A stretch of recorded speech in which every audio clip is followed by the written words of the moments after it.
आगे ऐसे जवानी देखैनी छौरी होलिया में गे होई जैतौ गे बोबाल।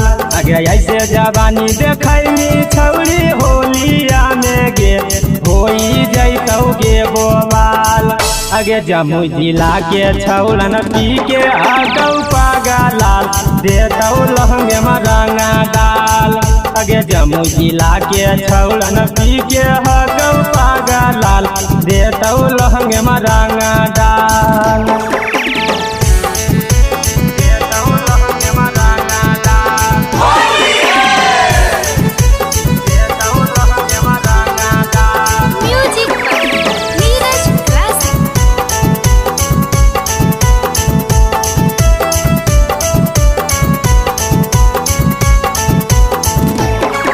आगे होलिया में छौरन लेके घूमौ पीछा करिया गे जखन धरही डालत चोली के भीतरिया गे।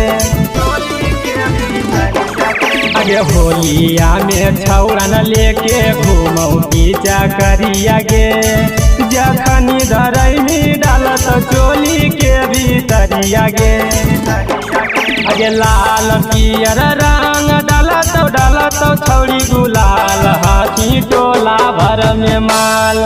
आगे लखीसराय के छौरन पी के हगौ पागलाल देतौ लहंगे में रंगा डाल। आगे लखीसराय के छौरन पी के हगौ पागलाल देतौ लहंगे में रंगा डाल।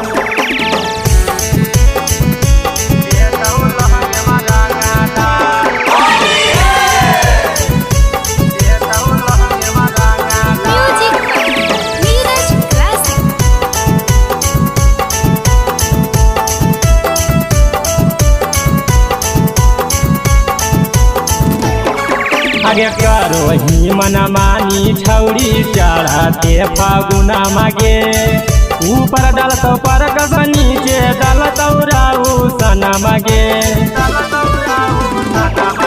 आगे करो ही मनमानी छौरी चढ़ते फागुना मागे ऊपर डालतौ पर कस नीचे डालतौ राहु सना मागे। आगे तोरे चलते छौड़ा में छौड़ा होतौ छौरी मार हे गे छौरी अब की साल। देखा पूरा जिला के छौरन पी के हगौ पागलाल देतौ लहंगे में रंगा डाल। देखा पूरा जिला के छौरन पी के हगौ